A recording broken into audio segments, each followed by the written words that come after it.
श्रीगुरुभ्यो नमः। हरिः ओम्। हिरण्यवर्णां हरिणीं सुवर्णरजतस्रजां चन्द्रां हिरण्मयीं लक्ष्मीं जातवेतो महावः।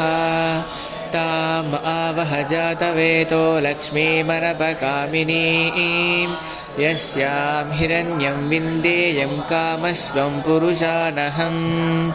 अश्वपूर्वामृतमद्यां हस्तिनादप्रबोधिनीं श्रियं देवीमुपह्वये श्रीर्मा देवीं जुषतां। कांसोऽस्मितां हिरण्यप्राकारामार्द्रां ज्वलन्तीं तृप्तां तर्पयन्तीं पद्मे स्थितां पद्मवर्णां तामिहोपह्वये श्रियं। चन्द्रां प्रभासां यशसा ज्वलन्तीं श्रियं लोके देवजुष्टामुदारां तां पद्मिनीमीं चरणमहं प्रपद्ये अलक्ष्मीर्मे नश्यतां त्वां वृणे। आदित्यवर्णे तपसोऽधिजातो वनस्पतिस्तव वृक्षोदबिल्वः तस्य फलानि तपसा नुदन्तु मायान्तरायाश्च बाह्या अलक्ष्मीः। उपैतु मां देवसः कीर्तिश्च मणिना सह प्रातुर्भूतोऽस्मि राश्रेऽस्मिन् कीर्तिमृत्तिं ददातु मे। सुक्पिबासामलां ज्येष्ठामलक्ष्मीर्नाशयाम्यहम् अभूतिमसमृत्तिं च सर्वानिर्नुत मे गृहात्। गन्धद्वारां दुरादर्शां नित्यपुष्टां करीक्षिणीं ईश्वरीं सर्वभूतानां तामिहोपह्वये श्रियम्। मनसत्काममाकूतिं वाचः सध्यमसीमहि पशूनां मृगमन्यः समैः श्रीयतां यशः।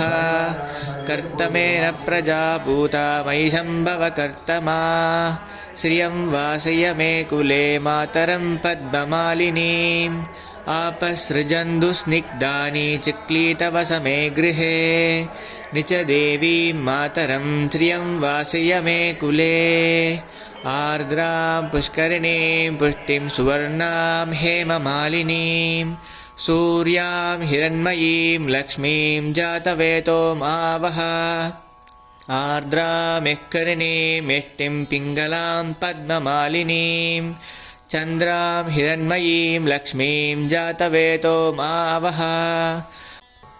तां आवह जातवेतो लक्ष्मीमनपकामिनीं यस्यां हिरण्यं प्रभूतं गावो दास्योऽश्वान् विन्देयं पुरुषानहम्। महादेव्यै च विद्महे विष्णुपत्न्यै च धीमहि तन्नो लक्ष्मीः प्रचोदयात्।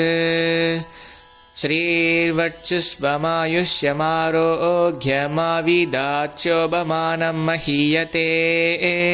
धान्यं धनं पशुं बहुपुत्रलाभं सदसंवत्सरं दीर्घमायुः।